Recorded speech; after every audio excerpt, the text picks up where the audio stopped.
Psalms 35:1 through 36:12. Devotional focus verse. How excellent is thy loving kindness, O God! Therefore the children of men put their trust under the shadow of thy wings. Psalm 36:7. The Bolivar Point Lighthouse in Texas was put into service on November 19, 1872. Through the years, the light atop the 117-foot iron fortress guided many ships safely through storms and hurricanes. Harry Claiborne was a lighthouse keeper at Bolivar Point when the great hurricane of 1900 inundated Galveston Island with 5 feet of water.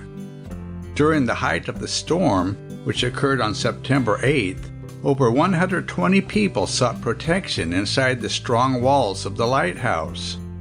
They seated themselves by twos on the tower's spiral staircase, huddling together as 140 miles per hour winds raged around them.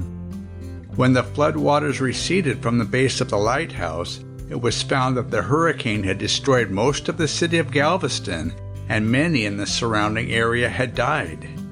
However, all those in the tower were safe. A similar type of hurricane hit Bolivar Point on August 16th and 17th of 1915. That time, 60 people found protection in the mighty sea fortress. The assistant keeper reported that the top of the tower shook and swayed in the wind like a giant reed. Although significant damage was done to the lens mechanism in the keeper's dwelling, once again all those in the lighthouse were protected. In our focus verse, David extolled the steadfast love of God. Just as the Bolivar Point Lighthouse offered protection from the storm to those who took shelter within its strong walls, God offers protection from the storms of life for all those who put their trust under the shadow of His wings. Like David of old, one contemporary songwriter put this thought into words. So let the storms rage high, the dark clouds rise, they won't worry me, for I'm sheltered safe within the arms of God. He walks with me, and naught of earth shall harm me, for I'm sheltered in the arms of God. Are you facing peril today? Many types of storms can come into our lives. Whether the winds that buffet us are physical, emotional, or spiritual in nature, we have a sure refuge we can flee to. David proved that truth, and so can we. Background information. Psalm 35. Psalm 35 is an imprecatory psalm, a psalm that invokes judgment, calamity, or curses upon one's enemies, or upon those perceived as enemies of God. It is identified as a psalm of David, and is a prayer in the time of personal peril. David prayed for God to intervene on his behalf and defend him as he faced 3 threats that were beyond his control: physical danger, false accusation, and betrayal. In these first 3 verses, David may have been referring to opposition in general. However, as the psalm progresses, the specifics become increasingly personal. The description of the enemy in verse 4 as those who sought after his soul and devised his hurt suggests that individuals close to the psalmist had developed bitter enmity against him. The graphic imagery, use of military terms, and sudden transitions of this psalm are all typical of David's style, especially in his earlier days. This may indicate that it was written during the time when David was being pursued by King Saul and his men. See 1 Samuel 20 through 26. Verse 7 may allude to King Saul, as it describes an enemy who without cause set a snare for David. In verse 15, the exact meaning of the abjects who gathered themselves together against David has been debated and variously translated as outcasts, smiters, and slanderers. Whatever the precise meaning, the sense of the passage is obvious. Those whom David once had considered as friends had turned on him with slanderous lies.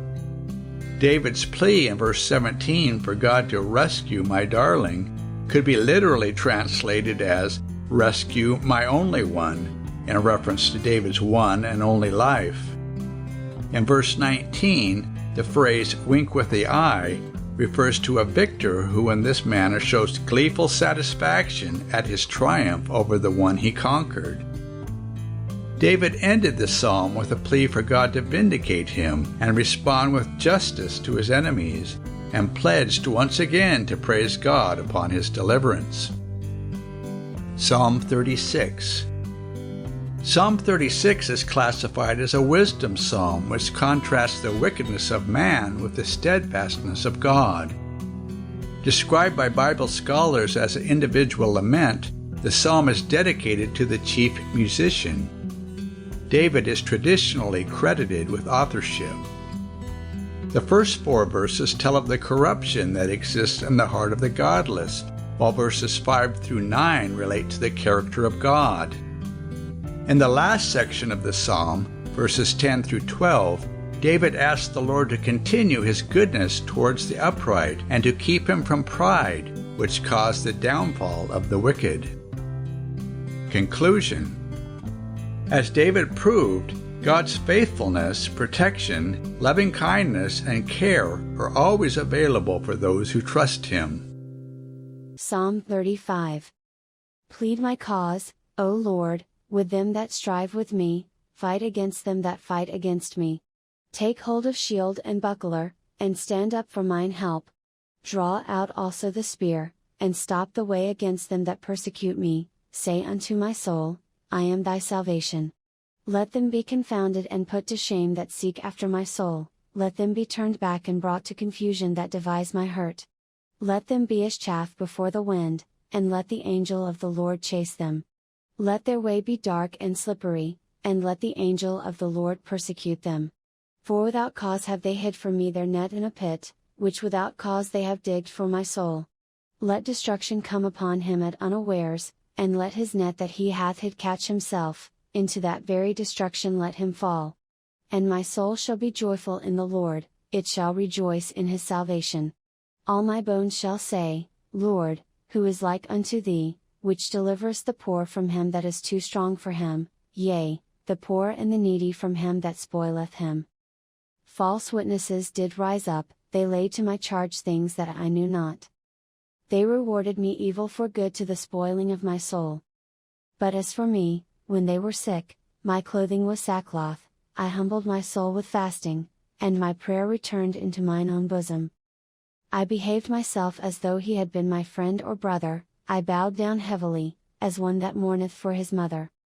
But in mine adversity they rejoiced, and gathered themselves together, yea, the abjects gathered themselves together against me, and I knew it not, they did tear me, and ceased not. With hypocritical mockers in feasts, they gnashed upon me with their teeth. Lord, how long wilt thou look on? Rescue my soul from their destructions, my darling from the lions. I will give thee thanks in the great congregation, I will praise thee among much people. Let not them that are mine enemies wrongfully rejoice over me, neither let them wink with the eye that hate me without a cause. For they speak not peace, but they devise deceitful matters against them that are quiet in the land. Yea, they opened their mouth wide against me, and said, Aha, aha, our eye hath seen it. This thou hast seen, O Lord, keep not silence, O Lord, be not far from me. Stir up thyself, and awake to my judgment, even unto my cause, my God and my Lord.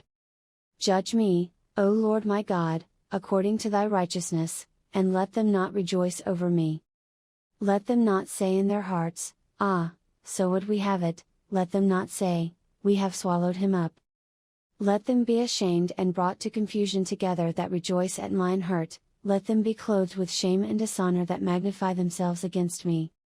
Let them shout for joy, and be glad, that favor my righteous cause, yea, let them say continually, Let the Lord be magnified, which hath pleasure in the prosperity of his servant. And my tongue shall speak of thy righteousness and of thy praise all the day long. Psalm 36.